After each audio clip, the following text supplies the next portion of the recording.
Connectivity को नई गति मिल गई है। देवबंद रुड़की नई रेल लाइन परियोजना को मंजूरी मिल गई है।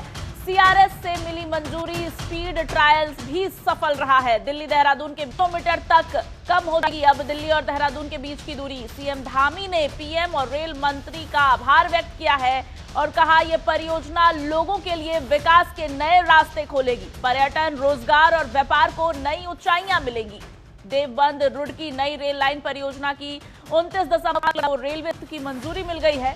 इस सेक्शन पर हाल ही में 122 किलोमीटर प्रति घंटे की रफ्तार से सफल स्पीड ट्रायल किया गया था। इस नई लाइन के चालू होने से दिल्ली और देहरादून के बीच किलोमीटर कम हो जाएगी, जिससे यात्रा का समय काफी कम हो जाएगा। इस महत्वपूर्ण उपलब्धि पर उत्तराखंड के सीएम पुष्कर सिंह धामी ने पीएम मोदी और रेल मंत्री अश्विनी वैष्णव का हार्दिक आभार व्यक्त किया कि ये के लिए विकास के नए रास्ते खोलेगी।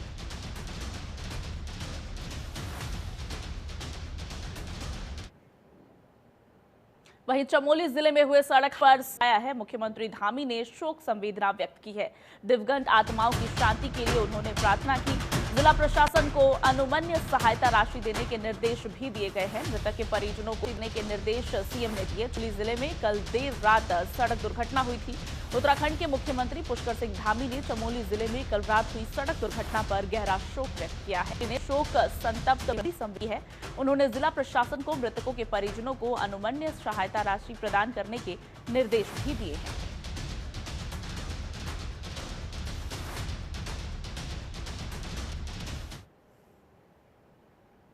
और कैबिनेट मंत्री गणेश जोशी ने प्रेस वार्ता करते हुए जानकारी दी कि उत्तराखंड स्टेट मिलेट्स पॉलिसी के अंतर्गत 2 चरणों में काम किया जाएगा।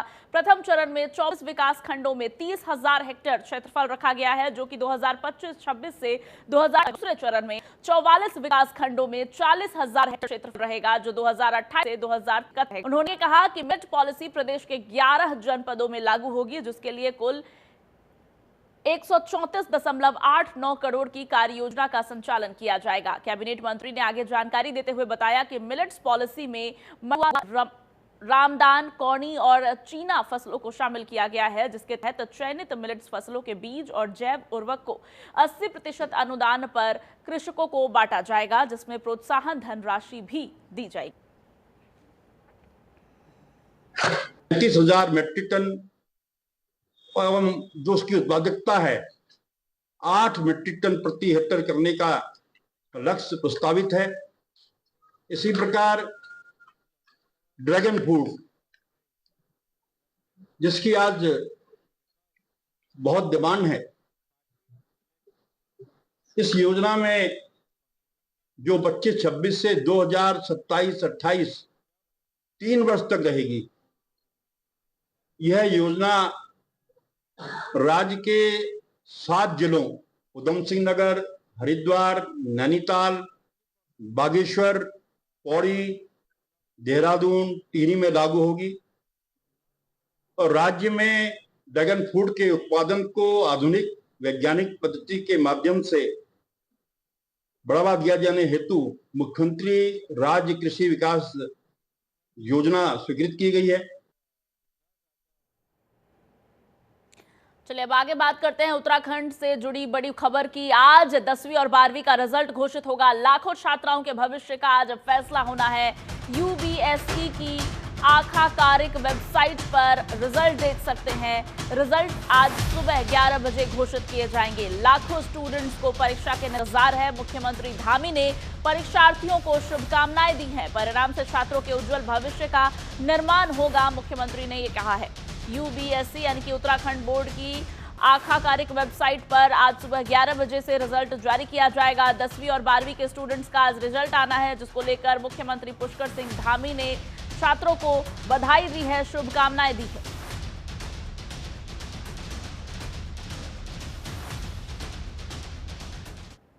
मैं सभी हाई स्कूल और इंटर के सभी परीक्षा में सम्मिलित होने वाले सभी छात्रों को, छात्राओं को बहुत शुभकामनाएं देता हूं कि उनका रिजल्ट आएगा, उनके उज्जवल भविष्य का निर्माण करेगा। आगे चलकर विभिन्न क्षेत्रों में जाएंगे और सबका उज्जवल भविष्य हो, सब आगे बढ़ें और प्रदेश और देश में और दुनिया में जाकर राज्य का और देश का नाम रोशन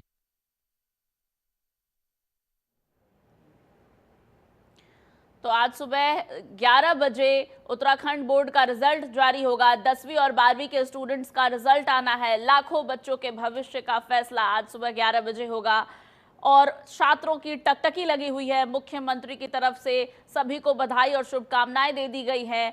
आज 11 बजे नतीजे घोषित किए जाएंगे आधिकारिक वेबसाइट पर। उत्तराखंड बोर्ड के आधिकारिक वेबसाइट पर 10वीं और 12वीं के रिजल्ट आज सुबह 11 बजे घोषित किए जाएंगे, जिसको लेकर मुख्यमंत्री धामी ने प्रदेश के सभी बच्चों को शुभकामनाएं दी है।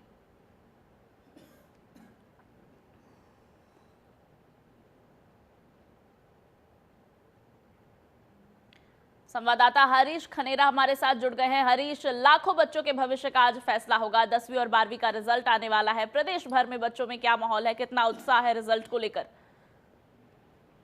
शिवानी, देखिए, क्योंकि जो बच्चे होते हैं, नवोत्थान होते हैं और जिनमें एग्जाम दिए होते हैं, तो कहीं न कहीं इनका इंतजार बड़े बेसब्री से करते हैं कि इनका रिजल्ट किस तरह का होगा।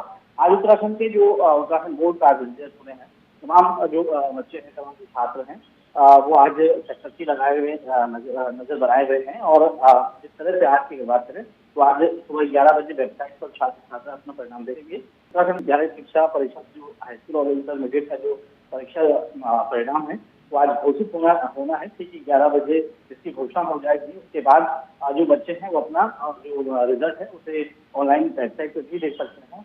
और इसके अलावा जो सचिव हैं विनोद प्रसाद समिति, उन्होंने शुक्रवार को बताया कि जो हाईस्कूल और इंटरमीडिएट की जो परीक्षाएं हुई हैं इन 21 फरवरी से निकल के 11 मार्च तक की परीक्षा की गई। और उसके बाद इसमें कुल मिलाकर के बात करें तो 11 लाख जो छात्राएं हैं उन्होंने हिस्सेदारी इसमें की थी हाईस्कूल के समय। और इंटर की अगर बात करें तो इंटर में 10 लाख के आसपास जो छात्र छात्राएं हैं उन्होंने अपना परीक्षा यहाँ पर दिया था।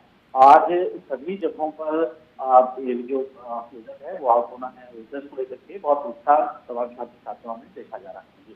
जी हरीश, आ रही है हमारी खबर, आएंगे बुलेटिन।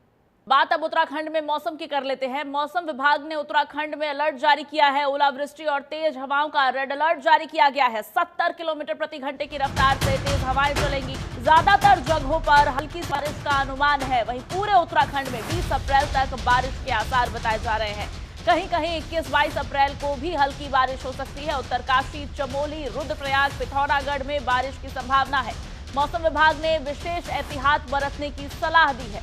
तो उत्तराखंड में मौसम का मिजाज बदलने वाला है। 70 किलोमीटर प्रति घंटे की रफ्तार से तेज। एक बार फिर से हमारे संवाददाता हरीश के पास चलेंगे। हरीश, मौसम का मिजाज बदलने वाला है। सरकार की तरफ से गाइडलाइंस जारी कर दी गई है। पूरे मामले पर क्या अपडेट है और लोगों को किस तरह की सतर्कता बरतनी? देखिए शिवानी, लगातार उत्तराखंड में मौसम बदल रहा है और आपने देखा कि चाहे कल शाम की बात करें या इससे पहले की बात करें तो लगातार बारिश भी हो रही थी ऊपरी इलाकों में। जिस तरह से मौसम विभाग की तरफ से कहा गया था कि कई जगहों पर हिमपात भी होगा और उसके अलावा ओलावृष्टि भी होगी। और कहीं न कहीं जो मौसम विभाग की जो जानकारी है वो सभी बैठ रही है। जिस तरह से उत्तराखंड की अगर बात करें तो उत्तराखंड के लगभग 11 जिलों में बारिश और ओलावृष्टि की चेतावनी दी गई है, जिसके लिए जिला प्रशासन को अलर्ट रहने के लिए कहा गया है। इसके अलावा अगर बात करें तो आज देर शाम तक फिर से मौसम बनने के आसार हैं। फिर से मौसम बदल सकता है। वही इलाकों में फिर से बर्फबारी भी हो सकती है और साथ ही साथ ओलावृष्टि के साथ साथ जो तेज हवाएं हैं वो यहाँ पर चल सकती है। तो इसको लेकर के सभी तैयारियां की जा रही हैं। आपदा जैसी भी न घटे इसके लिए जिला प्रशासन, तहसील प्रशासन को अलर्ट रहने के लिए कहा गया है। आपदा से जुड़े जो विभाग हैं उनको भी सतर्क रहने के लिए कहा गया है। इसके अलावा जो तीर्थयात्री हैं और पर्यटक और उत्तराखंड रहने के लिए कहा गया है कि अगर मौसम का अपडेट लेकर के ही उत्तराखंड में प्रवेश करें, अन्यथा कहीं न कहीं उन्हें परेशानियों का सामना करना पड़ सकता है। लेकिन बहरहाल अभी की अगर बात करें तो देहरादून, शिवानी और इसके अलावा अगर हम पहाड़ी क्षेत्रों की बात करें तो पहाड़ों में भी कई जगहों पर बारिश होने की संभावना नजर आ रही है।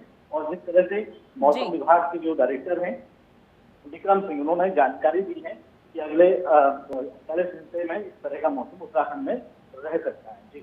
जी, तो उत्तराखंड में मौसम में बदलाव होने वाला है। 70 किलोमीटर प्रति घंटे की रफ्तार से तेज हवाएं चलेंगी और कई जगहों पर बारिश को लेकर भी अलर्ट जारी किया गया है। ऐसे में लोग की एहतियात बरते और ख्याल रखें। हरीश, तमाम जानकारी साझा करने के लिए आपका बहुत शुक्रिया।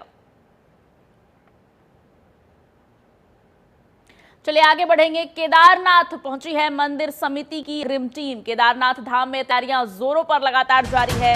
2 मई से केदारनाथ के कपाट खुलेंगे। बद्रीनाथ में 4 मई से दर्शन होंगे। वहीं उत्तराखंड में 4 धाम यात्रा की तैयारियां जोरों पर। इसी कड़ी में श्री बद्रीनाथ केदारनाथ मंदिर समिति की अग्रिम टीम श्री केदारनाथ धाम पहुंच चुकी है। समिति के अनुसार श्री केदारनाथ धाम के कपाट 2 मई को विधिवत रूप से श्रद्धालुओं के लिए खोल दिए जाएंगे, जबकि श्री बद्रीनाथ 4 मई को खुलेंगे। BKTC की तरफ से जारी जानकारी के अनुसार द्वितीय केदार माने जाने वाले श्री मधेश्वर मंदिर के कपाट 21 मई को खोले जाएंगे। वहीं तीसरे केदार श्री तुंगनाथ मंदिर के कपाट भी 2 मई को श्रद्धालुओं के लिए खोले जाएंगे। इन तैयारियों के सिलसिले में BKTC के मुख्य कार्यकारी विजय प्रसाद थपलियाल ने हाल ही में श्री ओंकारेश्वर उखी मठ में एक बैठक में हिस्सा लिया और कपाट खुलने की तारीखों को अंतिम रूप दिया।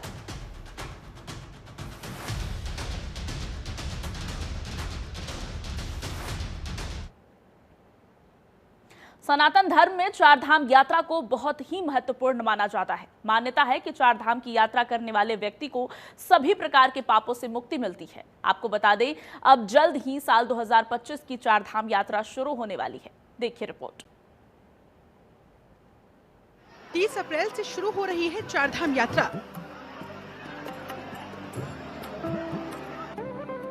जिसके लिए पर्यटन विभाग ने 20 मार्च से आधार आधारित ऑनलाइन पंजीकरण शुरू कर दिया था। इसमें अब तक 18 लाख तीर्थयात्री अलग अलग तारीखों में रजिस्ट्रेशन करवा चुके हैं। तो वहीं 28 अप्रैल से ऑफलाइन पंजीकरण भी शुरू हो चुकी। आपको बता दें, हरिद्वार, ऋषिकेश, विकासनगर, हरबर्टपुर में 65 पंजीकरण काउंटर खोले जाएंगे। इसके अलावा जत्थे में यात्रा करने वाले श्रद्धालुओं को ठहरने वाले स्थान पर ही पंजीकरण करवा जाएगा। इस प्रचार यात्रा के लिए पुलिस ने अलग बोर्ड लगाया, जिससे श्रद्धालुओं को यात्रा करने के दौरान आसानी होगी।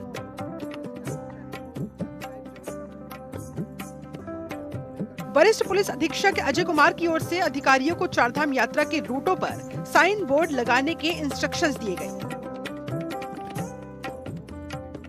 4 धाम मार्ग पड़ने वाले थाना अध्यक्षों को इसकी जिम्मेदारी सौंपी गई, जिसके बाद डोईवाला और ऋषिकेश क्षेत्र में कई जगहों पर साइन बोर्ड लगा दिए गए हैं। आपको बता दें, उत्तराखंड सरकार और FSSAI मिलकर 4 धाम यात्रा के दौरान तीर्थयात्रियों के स्वास्थ्य को भी प्राथमिकता दे रहे हैं। यात्रा मार्ग पर स्थित भोजनालयों को कम नमक, चीनी और तेल वाले भोजन तैयार करने की ट्रेनिंग दी जा रही है। इसका उद्देश्य डायबिटीज, हाई ब्लड प्रेशर और अन्य जीवन शैली से जुड़ी बीमारियों वाले व्यक्तियों की खान-पान संबंधित जरूरतों को पूरा करना है। ये पहल FSSAI के राष्ट्रीय कार्यक्रम ईट राइट इंडिया का ही हिस्सा है। इतना ही नहीं, श्रद्धालुओं के स्वास्थ्य का ऑनलाइन भी ध्यान रखा जाएगा। हेल्थ एंड टूरिज्म एप्लीकेशन पर रजिस्ट्रेशन, मेडिकल स्क्रीनिंग और योग करने की सलाह शामिल। तीर्थयात्रियों को उनसे परामर्श करने और निर्धारित दवाएं ले जाने के लिए प्रोत्साहित किया जा रहा है। इस स्वास्थ्य पहल में उत्तराखंड सरकार और FSSAI भी सहयोग कर रहे हैं। आइए अब आपको बताते हैं 4 धाम यात्रा के लिए गाइडलाइंस क्या क्या हैं। इस यात्रा के लिए इस बार रिकॉर्ड स्तर पर रजिस्ट्रेशन शुरू हुए, लिहाजा इस बार रिकॉर्ड संख्या में भक्तों की 4 धाम यात्रा पर आने की संभावना है। चूंकि इस यात्रा में सभी 4 धामों 2700 मीटर से अधिक ऊंचाई पर स्थित है, इसी वजह से यहाँ पर बहुत ज्यादा ठंड रहती है। इसके अलावा ऑक्सीजन की कमी, अल्ट्रावायलेट रेडिएशन और कम हवा का दबाव भी रहता है, जिससे यात्रियों पर स्वास्थ्य का जोखिम बना रहता है। और इसी को देखते हुए उत्तराखंड पर्यटन विभाग ने यात्रियों के लिए दिशा निर्देश जारी किए। बता दें आपको, यात्रा को अच्छी तरह से पूरा करने के लिए और भीड़ से बचने के लिए कम से कम 7 दिन की यात्रा की योजनाएं बनाएं।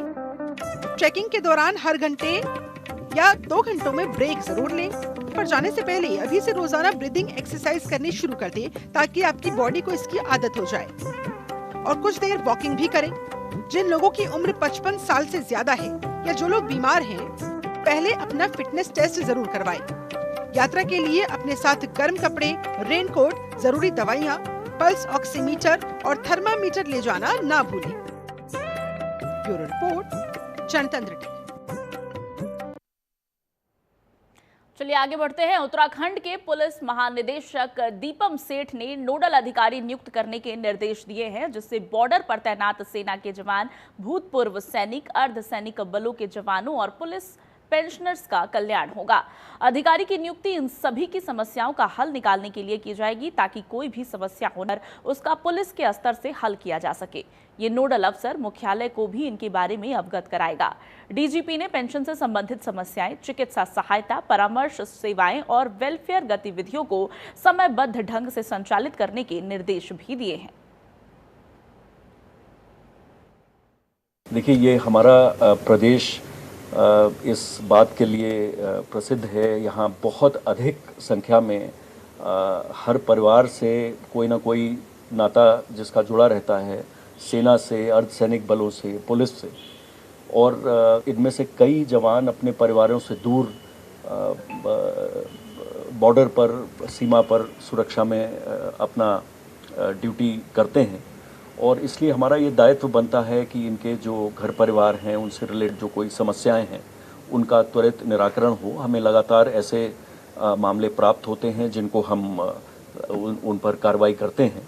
और हमारे जो पुलिस पेंशनर्स हैं, बड़ी संख्या में उत्तर प्रदेश और उत्तराखंड के जो यहाँ पर सेटल्ड हैं, उनकी छोटी समस्याएं रहती हैं। तो इसलिए ये निर्णय लिया गया कि प्रत्येक जनपद में और मुख्यालय स्तर पर एक नोडल अधिकारी, जो कि इनके निराकरण के बारे में लगातार मॉनिटर भी करे और उसके बारे में जो भी कार्रवाई हुई है वो उन सैनिकों तक पहुंचे, जिससे कि वो आश्वस्त हों कि उनके द्वारा जो भी समस्या उठाई गई थी उसका कुछ हल निकाल लिया गया। चलिए बात अब रुड़की में अचानक मौसम का मिजाज बदल गया है। तेज हवाओं के साथ हल्की बारिश भी हुई है। कई इलाके भी गुल हो रही। नए पुल के सड़क पर एक पेड़ भी गिर गया है, जिससे आधा घंटा यातायात प्रभावित रहा। पेड़ गिरने की जानकारी मिलते ही अग्निशमन विभाग की टीम मौके पर पहुंचकर गिरे पेड़ को काट यातायात को। मौसम बदलने से जहां गर्मी से लोगों को बड़ी राहत मिली है, वहीं किसानों की चिंता भी बढ़ गई है, क्योंकि गेहूं की फसल कटने को तैयार है। ऐसे में मौसम का बिगड़ना किसानों के लिए चिंताजनक है।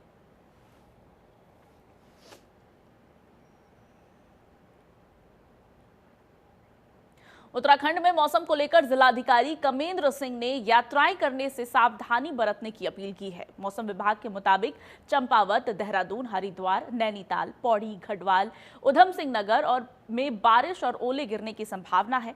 अलग अलग जगहों पर बिजली, ओलावृष्टि और तूफान के साथ तेज बारिश की संभावना भी जताई जा रही है। जिलाधिकारी ने जनता से अपील की है कि आने वाले 24 घंटे यात्राएं करने में सावधानी बरतें और बहुत ज्यादा जरूरी ना हो तो यात्रा ना करें। जरूरत पड़ने पर ही बाहर निकले। आपदा के दृष्टिगत खतरनाक पेड़ों के आसपास ना रुकें। उन्होंने सभी से खास सावधानी बरतने की अपील की है।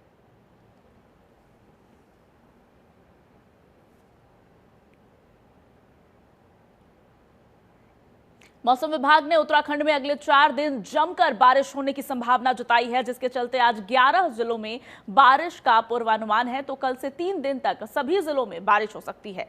ऐसे में लोगों से सावधान और सतर्क रहने के लिए कहा गया है। देखिए पूरी रिपोर्ट।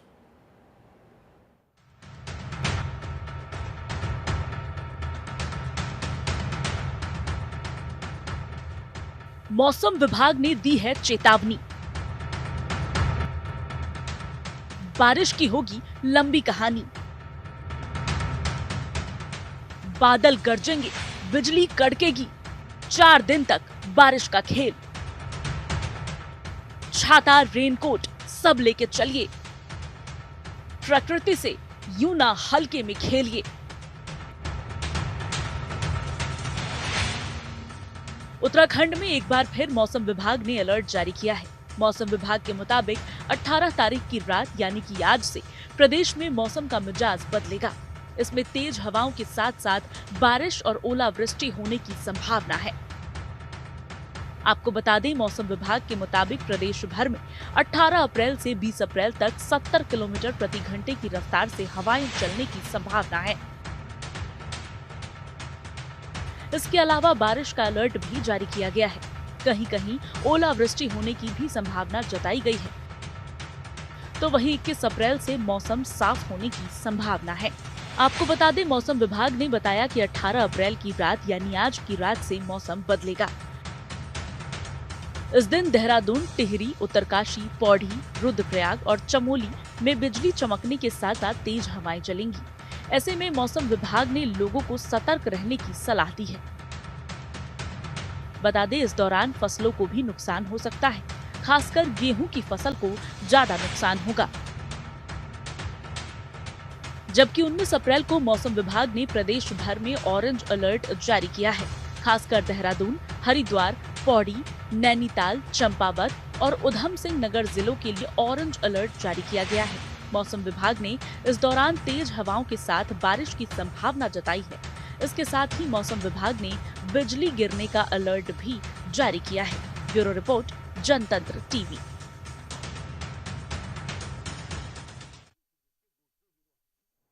उत्तराखंड के इस बुलेटिन में फिलहाल बस यहीं। आप देखते रहिए जनतंत्र टीवी।